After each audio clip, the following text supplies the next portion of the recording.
कागल तालुक्यातील मुरगुड शहरात भटक्या कुत्र्यांनी धुमाकूळ घातलाय।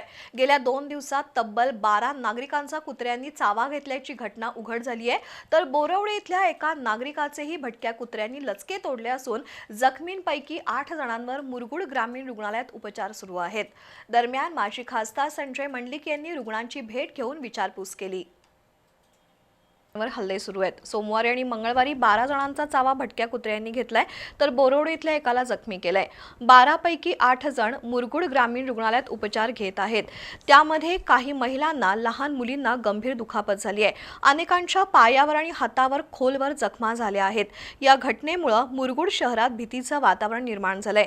लहान मुलांना शाळेला कसं पाठवायचं, वृद्ध नागरिकांनी घराबाहेर पडायचं की नाही असा प्रश्न नागरिकांकडून विचारला जातोय। दरम्यान रुग्णांची माजी खासदार संजय मंडलिक यांनी भेट घेऊन विचारपूस केली। नगर परिषद प्रशासनाने भटक्या कुत्र्यांचा बंदोबस्त करण्याची मागणी मंडलिक यांनी केली। पाच व्यक्तींना त्यांनी चावा घेतला आणि अत्यंत वाईट परिस्थितीमध्ये ते असताना सुद्धा या रुग्णालयामध्ये त्यांचे उत्तमपणाने सेवा चालू आहे। त्यांना लागणारी औषधं इथं इंजेक्शन्स उपलब्ध आहेत। आज एक दिवस विश्रांतीचा सल्ला दिलेला आहे। मला वाटतं चांगल्या पद्धतीचे उपचार इथं होतील। काही अडचण आली तर आपल्याला दुसऱ्या दवाखान्यामध्ये हलवता येईल, पण त्या कुत्र्याचा मात्र बंदोबस्त करायला पाहिजे, एवढं यातनं लक्षात आलं।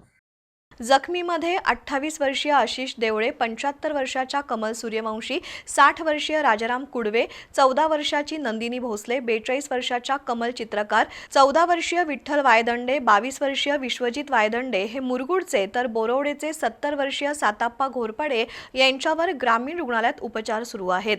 नगर परिषद निवडणुकीच्या मतदानाच्या दिवशी ही घटना घडल्यानं परिसरातील नागरिकांमध्ये भीतीचं वातावरण निर्माण झालंय।